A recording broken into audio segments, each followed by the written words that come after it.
Hi കൂട്ടുകാരെ, daily വോമിങ്ങിൻ്റെ ഇന്നത്തെ വീഡിയോയിലേക്ക് എല്ലാവർക്കും സ്വാഗതം. ഇന്നത്തെ വീഡിയോ എന്താണെന്ന് വെച്ചാൽ നമുക്ക് മഴക്കാലത്തൊക്കെ കൃഷി ചെയ്യാൻ പറ്റിയ ഒന്നാണല്ലോ നമ്മുടെ വെണ്ട കൃഷി.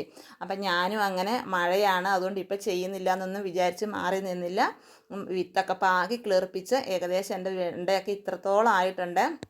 അപ്പോൾ ചെറിയ തൈകളും ഉണ്ട്, ഇത്തിരി വലിപ്പം വന്നതും ഉണ്ട്. അപ്പോൾ എന്താ വെച്ചാൽ നമ്മുടെ ഇപ്പോഴത്തെ കാലാവസ്ഥ എന്ന് പറഞ്ഞു കഴിഞ്ഞാൽ ഒരു ദിവസം മഴയാണെങ്കിൽ ഒരു ദിവസം വെയിൽ, അങ്ങനത്തെ ഒക്കെ ഒരു കാലാവസ്ഥ ആയതുകൊണ്ട് നമ്മുടെ വെണ്ടയ്ക്കൊക്കെ ആണെങ്കിലും നല്ല രീതിയിൽ കീടശല്യങ്ങളൊക്കെ തുടങ്ങിയിട്ടുണ്ട്. അപ്പോൾ നല്ല മഴ, അടച്ച മഴയാണെങ്കിൽ അങ്ങനെ കീടശല്യം കുറവായിരിക്കും. ഇതുപോലുള്ള കാലാവസ്ഥ വെയിലും മഴയും ഇങ്ങനെ ഇടകലർന്ന് വരുമ്പോഴാണ് കൂടുതൽ കീടശല്യം ഉണ്ടാകുന്നത്. അപ്പം ഞാൻ നോക്കിയപ്പോൾ എൻ്റെ വെണ്ടയുടെ ഇലകളൊക്കെ ഇത് കണ്ടു അരിപ്പയാകാൻ തുടങ്ങിയിട്ടുണ്ട്. അപ്പോൾ ഇനിയും നമ്മൾ എന്തെങ്കിലും കീടനാശിനികളൊക്കെ ചെയ്തില്ല എങ്കിൽ ഇലകളൊക്കെ ഫുള്ളായിട്ട് അരിപ്പയായി പോകും. അപ്പം ഞാൻ വിചാരിച്ചു അപ്പോൾ ഇന്ന് ഇതിന് എന്തെങ്കിലും കീടനാശിനി റെഡിയാക്കി ചെയ്ത് കൊടുക്കണം. ഇല്ലെങ്കിൽ എന്താ പറയണ്ടേ, നമ്മുടെ ചെടി പാടേ നശിച്ചു പോകും. അപ്പം ഞാൻ അതിന് വേണ്ടി ഇതുണ്ട്, ബക്കറ്റിലൊക്കെ ആണെങ്കിലും അങ്ങനെ വലിയ തോതിൽ ആയിട്ടില്ല, ഇലകളൊന്നും അങ്ങനെ അരിപ്പയായിട്ടില്ല. അപ്പോൾ ഇനി ഫുള്ളാകുന്നതിന് മുമ്പ്, മറ്റുള്ളതിനൊക്കെ ബാധിക്കുന്നതിന് മുമ്പ് നമുക്ക് ഇത് ചെയ്ത് കൊടുക്കണം. അപ്പം ഞാൻ വിചാരിച്ചു, അപ്പോൾ അതിനായിട്ട് ഞാനിന്ന് കുറച്ച് നമ്മുടെ സീമക്കൊന്നയുടെ ഇല, അപ്പോൾ സീമക്കൊന്നയുടെ ഇലയൊക്കെ കൊത്തി റെഡിയാക്കി കൊണ്ട് വെച്ചിട്ടുണ്ട്.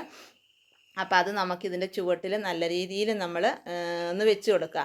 അതായത് നമുക്ക് ഇതിൻ്റെ ചുവട്ടിലെ മണ്ണിൽ നിന്നുള്ള നിമാവിരകളുടെ ശല്യവും അതുപോലെ മറ്റ് കീടങ്ങളുടെ ശല്യവും ഒക്കെ ഒഴിവാക്കാൻ നല്ലൊരു കീടനാശിനിയാണ് നമ്മുടെ ഈ സീമക്കൊന്നയുടെ ഇലയെ. അപ്പോൾ ഇത് കിട്ടാനുള്ളവരാണെങ്കിൽ ഇതുപോലെ ഒന്ന് ചെയ്തു കൊടുത്താൽ മതി. നല്ല രീതിയിൽ നമുക്ക് കീടശല്യങ്ങളുടെ ഒഴിവാക്കാൻ പറ്റും. അപ്പോൾ അങ്ങനെ ഒന്ന് ചെയ്തു കൊടുക്കുക.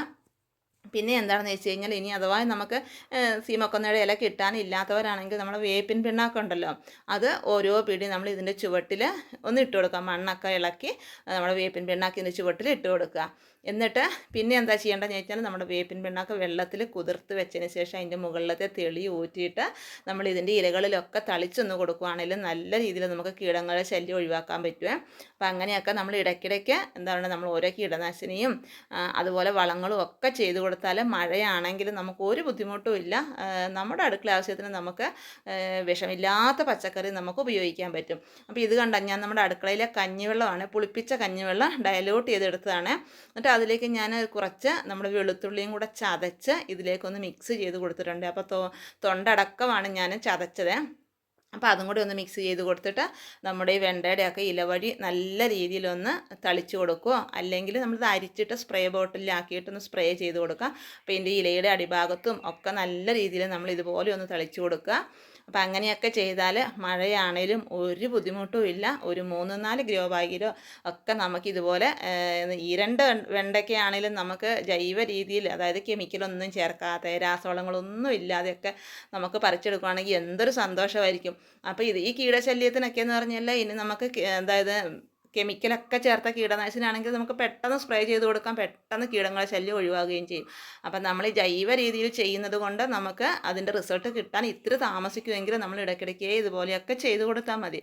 അപ്പോൾ കണ്ടോ, എൻ്റെ തക്കാളിയൊക്കെ ആണെങ്കിലും അങ്ങനെ മഴയാണേലും അങ്ങനെ വലിയ കീടങ്ങളെ ശല്യമൊന്നും ഇല്ലാതെയൊക്കെ ആണെങ്കിൽ നല്ല ഉഷാറായി. അതുപോലെ പച്ചമുളകൊക്കെ ഉണ്ടോ, ചുവട്ട് മുതൽ നല്ല വലിപ്പമുള്ള കായും എന്താ പറയണ്ടേ നല്ല എരിവുള്ളതും ഒക്കെ നിറച്ച് കായ് പിടിച്ച് നമ്മളത് എന്താ പറയണ്ടേ വിളവെടുത്ത് കഴിഞ്ഞ് വീണ്ടും അതുപോലെ തന്നെ കായ ഉണ്ടാകുന്നുണ്ട്.